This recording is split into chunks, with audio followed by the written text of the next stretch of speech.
fonctionnement. Chacun Il n'y a son pas type forcément une règle qui s'applique à tout le monde. qui s'applique à tout le monde. D'accord. Voilà. Mais j'aimerais quand même bien savoir les bonnes habitudes pour mieux dormir. Tu as dit tout à l'heure que vraiment le sommeil, c'est la fondation pour avoir un cerveau en meilleure santé, pour consolider tout ce qu'on a vécu dans la journée. Déjà, les écrans avant de se coucher. Je t'ai dit que la lumière, les synchroniseurs externes, c'est la lumière et l'alternance jour-nuit et toute cette pression donc de sommeil qui va aller en augmentant la fatigue, voilà, la faim, la température qui va baisser progressivement, etc. On est donc programmé génétiquement pour dormir la nuit. Donc la nuit, c'est à partir de 20h, 21h, 22h. Et se réveiller le matin avec le soleil et continuer ses activités. La lumière.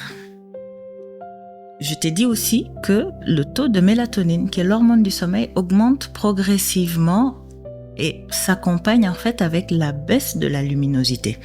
Donc, quand mon taux de mélatonine augmente pour atteindre son pic à 18h et que moi, à 22h, je suis au lit, donc en train de somnoler, mais que j'utilise mon téléphone, je suis exposée à de la lumière. Et cette lumière bleue, elle va bloquer la sécrétion de mélatonine.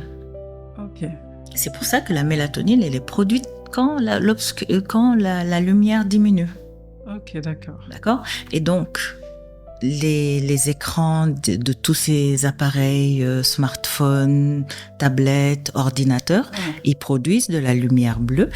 Et donc, du coup, on retourne dans une phase d'éveil, alors qu'on devrait être en train de se préparer à dormir ou de dormir.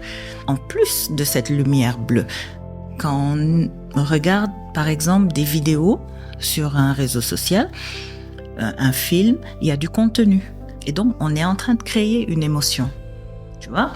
Et puis après, quand on fait que scroller, par exemple, on défile des petites vidéos de 5 minutes de personnes qui chantent et qui dansent, ça crée un effet de plaisir parce qu'il y a la sécrétion de dopamine qui se fait. La dopamine, c'est l'hormone du plaisir.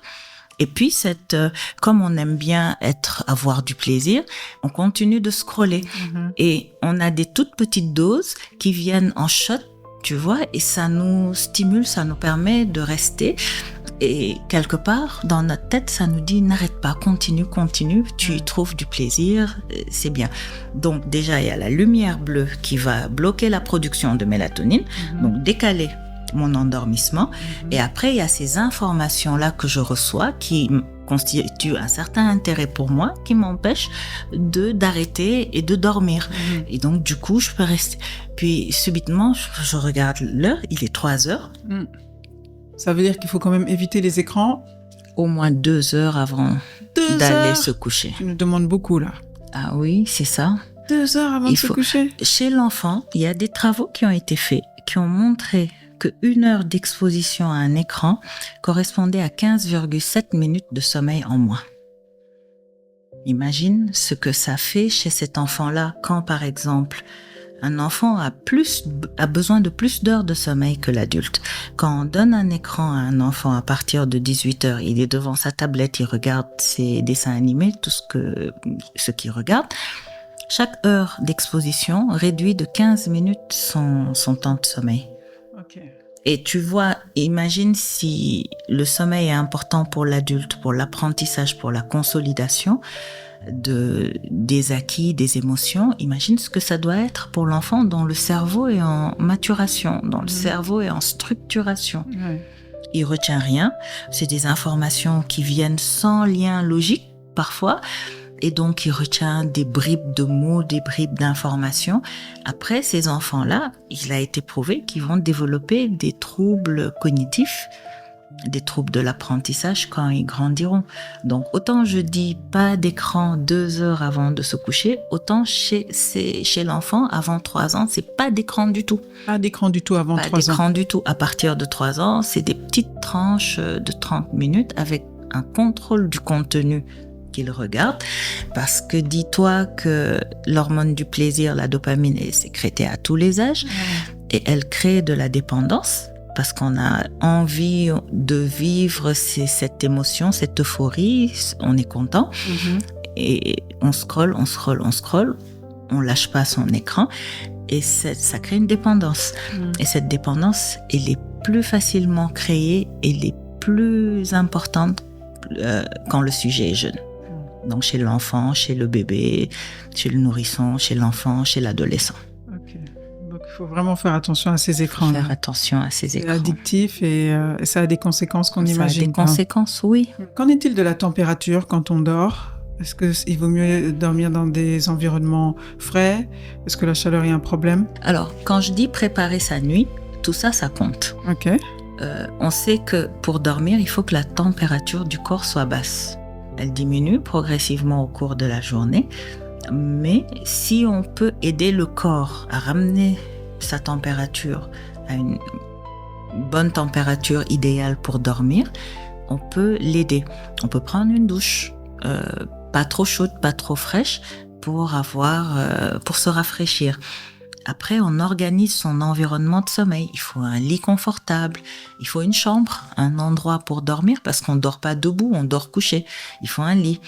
Il faut pas de lumière, il faut dormir les lampes éteintes. Il faut pas de bruit, parce que tout ça, c'est des interférences qui font que le sommeil ne soit pas de qualité. D'accord. Donc, il faut vraiment essayer que ça soit dans l'obscurité totale. Voilà, dans l'obscurité totale. Il faut pas, lire le dernier mail quand on est dans la chambre, a fortiori quand on est dans le lit. Ouais. Il faut se créer des conditions qui sont parfaites pour que l'on puisse dormir. Il faut se créer des rituels. C'est-à-dire, on se dit, je vais au lit à 23h, j'entre dans ma chambre à 22h, je vais prendre ma douche, je mets le pyjama dans lequel je me sens bien, je me couche dans mon lit.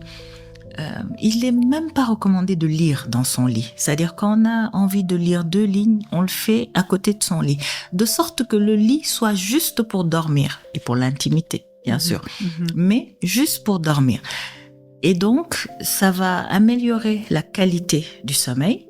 On dormira suffisamment parce que dès qu'on se met au lit, on va dormir et ça va améliorer l'efficacité du sommeil. C'est-à-dire, quand on se réveille, on sera en forme.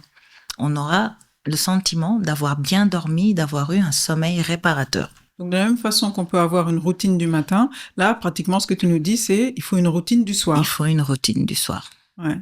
On peut même mettre, moi je sais que j'avais mis ça, le problème c'est que je le respecte pas toujours, j'ai mis une alarme dans mon téléphone, 21h30, titine, commencer à penser à aller se coucher. Voilà.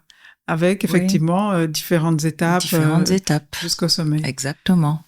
Donc on évite même le téléphone dans la chambre alors? Dans le meilleur des mondes, oui. Pas de téléphone, pas de télé. Pas d'ordinateur. Ça, c'est dans le meilleur des mondes. Hein. C'est vraiment c'est un peu utopique, je crois. Je pense qu'il faut faire l'effort d'y arriver. Ça en vaut la peine. Parce que sinon, les conséquences, c'est quoi aussi? Les conséquences, déjà, on oublie. Ouais. Parce qu'on n'aura pas eu le temps de retenir tout ce qu'on a appris. On ne créera pas de nouveaux souvenirs. Ouais. On va être fatigué. Parce que, je t'ai dit, la nuit, tout se répare. C'est-à-dire, on produit des endorphines. Les endorphines, c'est des sortes d'analgésiques.